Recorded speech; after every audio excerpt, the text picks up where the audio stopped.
Yo, I'll cut you up. You know what to do when someone grabs your stick? Filipino martial arts, we train with sticks in comparison to batons. So if he's going to hit me here, I'm just doing my rooftop lock, I'm countering here, and his live hand gets involved. Okay, so when his live hand gets involved, yes, I have to worry about him being able to hit me, but we're really just building a concept right now of what to do when somebody grabs your stick. In some systems, if his grip was softer, I would be able, still grip, thank you, I would be able to lift up, strip out of the way, using power, using my martial arts training to help me out. I think it's fantastic, but when they got that death grip on there, it's hard. Maybe he goes to cut me underneath and I focus on disarming this. But really, a lot of people, when they start trying to really hurt somebody, they want the weapon that they're trying to hit them with. So a very simple counter to do is you reach over top and grab, okay? So you're just lining up. Right now my palm is up, my other hand comes over, palm is down. I want to use both of my arms right now, so I'm stronger than his one arm. This is especially important when you are a smaller individual. So you grab over top, now we're gonna point this here. The harder he holds onto it, the more pain he feels in his joint lock. The reason why, freeze, let go, is because we're here in our center lock or our chicken wing position, okay? So all the Aikido guys, here you go. This is for you, right? Time and place for joint lock, this is the best place for it. The reason why is because they're grabbing. And the Aikido people know that all too well. If they grab on, that's a gift to them. So he grabbed onto my stick, here is my gift. My hand comes over top, I take this and I'm trying to drive it right into his spine. So I'm lifting up as I'm pushing this down. If he chooses to go to the ground, it's because he's very committed with that grab. But grab quick. When I'm here and I go to reach on this, it's usually at this point he lets go because he realizes he's compromised. Check it, smash, and get the job done. In a self-defense situation, as we did in the demo, if he didn't have a stick, he was pulling out his knife. So I caught him before the knife actually came out. I pulled out my baton because I felt like my life was in danger. I went and now he grabbed. Grabbing is your most typical thing that you're going to see within stick fighting, is they'll either try to wrap underneath the armpit, wrap under, perfect, or they'll just grab it. And we see this a lot. Everybody's gonna tell me, worry about the right hand, worry about the right hand. I'm definitely worried about it, and now it's like, okay, put more pressure on the hand. So don't just grab the stick, palm to palm, get a good solid grip with your bottom two fingers here so you have some control. And now he can't let go. Try and let go, Eric. He can't let go, and I'm just, again, look, I'm looking into the spine, into the spine as much as I can. So if he was to try and throw the right hand at that time, if my joint lock training is good enough, I can render it useless. So again, if he grabs here, just reach over top and crank it down. Hold really strong. The harder that he holds here, the more I have to use push and pull energy.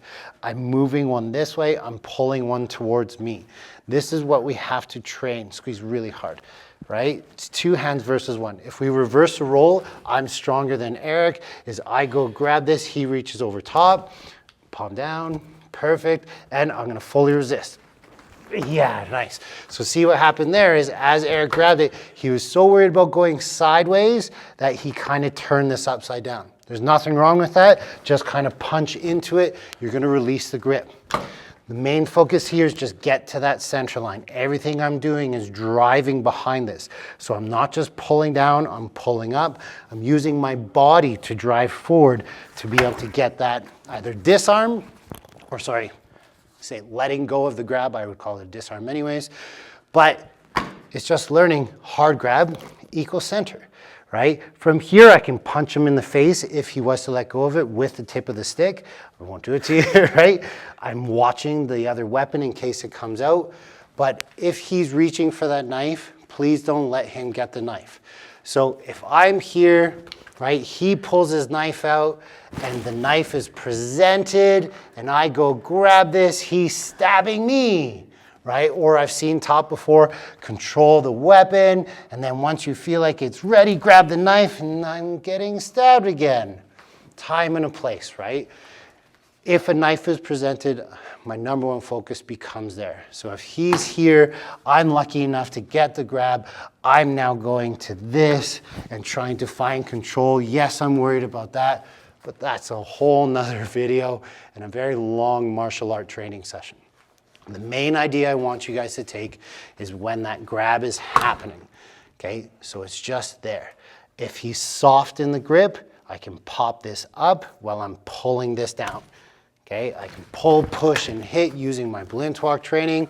If my timing is not good though, and see how it got caught, it's hard. So you have to know the second that he grabs that you can't get that. And if you can't get it, boom, there's a counter. Now we're going forward and we get to play. The biggest concept I try and build into my students is feeling when you don't have the muscle to be able to use your martial arts. And I know it's kind of contradictory because it's like, well, if I can do this, I'm using my martial arts. But in my opinion, it's like that first motion, right? I train in balloon walk. We're using this push-pull feeling all the time. It's fantastic. It works really well. But if you got somebody that's really muckled onto that, unless your timing is perfect and you're getting it before they hold on with that death iron grip, you have to use it against them and drive it into them. So, as always, train hard, train your ass off, stay safe. Thanks for watching the video. You're obviously very dedicated towards your practice of self-defense, but there's only so much that you can learn from a quick couple-minute videos, and this is why the Budo brothers and I spent some serious time and effort and put together a very, very high-quality product available on budobrothers.com. It covers all the ranges of martial arts and everything that you need to do in order to be better at your self-defense.